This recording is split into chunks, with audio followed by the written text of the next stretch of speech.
ஒரு அறிஞர் அழகாக சொல்லுவார், அல்லாஹ் ரப்புல் ஆலமீன் நீ பாவம் செய்யும் போது அவன் உன்னை பார்க்கவில்லை என்று நினைத்தால் நீ முஷ்ரிக், அல்லாஹ்விற்கு இணை வைக்கக்கூடியவன், அல்லாஹ்வுடைய பார்வையை மறுக்கிறாய்.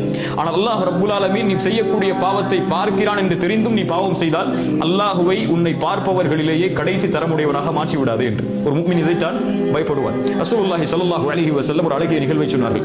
ஒரு மனிதன் இறக்கக்கூடிய நேரத்தில் தன்னுடைய பிள்ளைகளை அழைத்து சொன்னான், நான் அதிகமாக பாவம் செய்திருக்கிறேன், அல்லாஹ் என்னை மறுபடியும் எழுப்பி தண்டித்தால் என்னால் தாங்க முடியாது, அதனால் நான் இறந்ததற்கு பிறகு என்னை எரித்து பாதையை காற்றிலே கலந்து விடுங்கள், பாதையை கடலிலே கலந்து விடுங்கள். அதுபோல் பிள்ளைகள் அவர் இறந்ததற்கு பிறகு அவர் சாம்பலை பாதையை காற்றிலே கலந்தார்கள், பாதையை கடலிலே கலந்தார்கள்.